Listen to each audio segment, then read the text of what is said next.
Welcome to the Future News channel. In this video we will talk about the latest news around Ukraine and Russia, analyze what is happening now. Elon Musk officially warned no one will stop Russia. The entrepreneur opened access to his Starlink satellite internet to Ukraine, sent receiver dishes. He did this immediately after a request from the Ukrainian minister. Later, he agreed on a second delivery with the president of Ukraine. And yesterday, the second batch of Starlink satellite internet stations arrived in Ukraine, said the Minister of Digital Transformation Mikhail Fedorov. SpaceX CEO Elon Musk has warned that there is a high probability that the company's Starlink satellite broadband service could be targeted in Ukraine, which has suffered from the Russian invasion. The warning comes days after an internet security researcher warned that devices used for satellite communications could become beacons that Russia could target for airstrikes. Elon Musk will not block Russian media on the Starlink satellite network. Some countries, but not Ukraine, demanded to block Russian news sources in Starlink. We won't do it, except at gunpoint. I'm sorry that I'm an absolutist of freedom of speech. In addition, he warned that the company's plans are changing. SpaceX has refocused on cyber defense and overcoming signal interference. Will cause minor delays in Starship and Starlink V2-inch. Why is Ukraine's victory not possible? Her fighting spirit, of course, can impress someone, but a simple desire and faith will not be enough to win. First of all, do not forget that the Russian Federation is 10 times larger than Ukraine. The population is several million more. From here it turns out that a large budget is allocated for the financing of the army. Huge size and huge resources. You know that Russia is one of the largest oil exporters? On Friday, it was reported that the head of the United States intends to abandon normal trade relations with Russia, and also announced a ban on the import of Russian oil and gas to the United States. After that, the price of gasoline in a number of states approached $7 per gallon.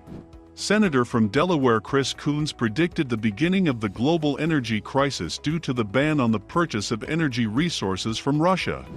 The Russian economy can bear the expense of a huge stock of economic and food resources.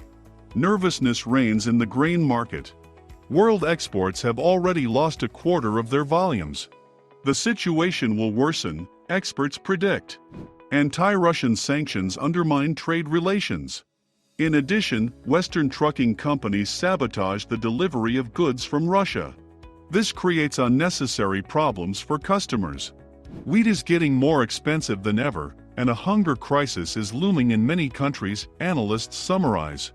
Russia depends on the world economy, but the world economy also depends on Russia. It is impossible to isolate a country of such a scale as Russia, which plays an important role in energy and food security. That is why an attempt to delay our operation in Ukraine will lead to the fact that the world economy will have to be rebuilt according to the laws of martial law. Russia is advancing 40 to 50 kilometers a day. The United States and NATO countries have already stated that their armies will not fight for the Ukrainian side. They only send deliveries with weapons and money. But they are not going to introduce airless space over the sky of Ukraine. They do not want to enter into a direct conflict, as they are well aware of the consequences. Anyone who starts shooting down Russian airplanes will be drawn into this war, and the atomic weapons of the Russian Federation will be directed at them. What did President Zelensky expect, who wanted NATO to accept Ukraine? Although he himself recently understood everything and stated that the issue of his country's membership in NATO is no longer the main one, since the alliance is afraid of confrontation with Russia, and Kiev will not kneel to ask for anything. As for NATO, I have long cooled down to this issue, because we realize that NATO is not ready to accept Ukraine. The alliance is afraid of contradictions and confrontation with Russia. We will never beg for something on our knees, we will not be such a country, and I will not become such a president.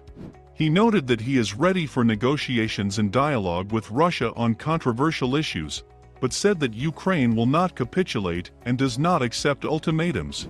The Ukrainian side talks about negotiations all the time. Russia agrees to hold them, but putting forward ultimatums. What does it mean?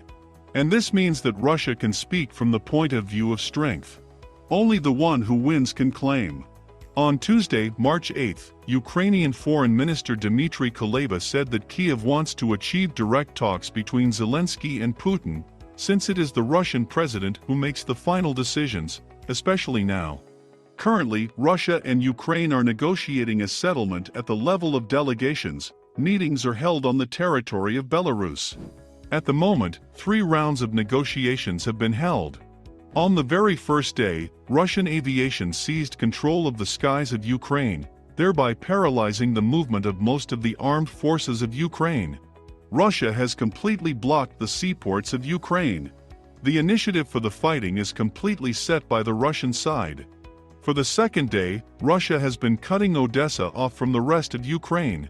Kyiv has already been taken into semi-encirclement, as have the shock groups of the armed forces of Ukraine on the Eastern Front. Only the Russian side has the initiative to open humanitarian corridors.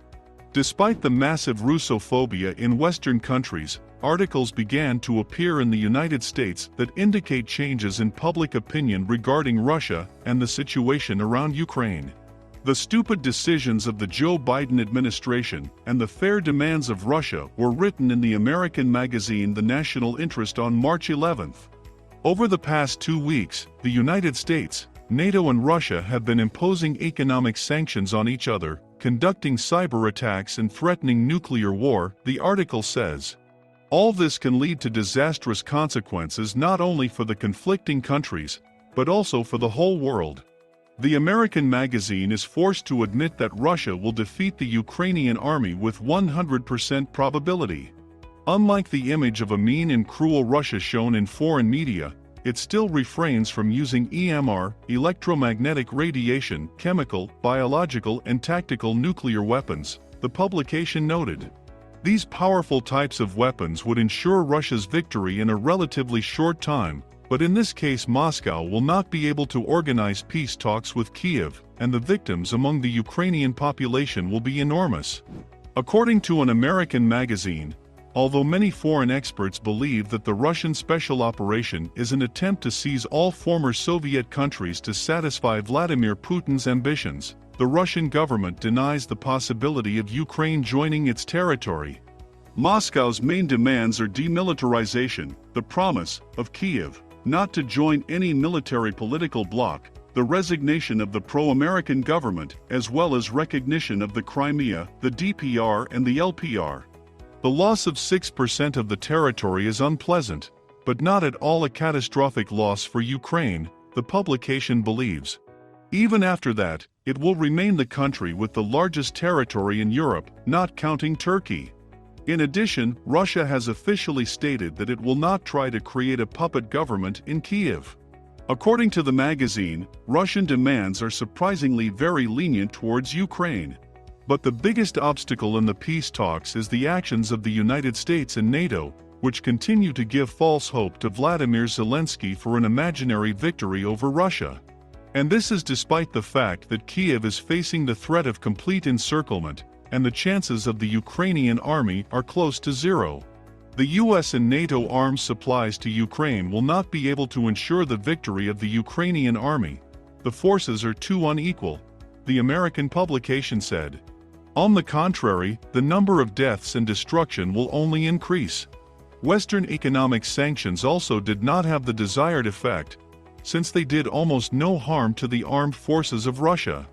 The United States must do everything to find a compromise with Russia and avoid the outbreak of World War III, the publication firmly stated.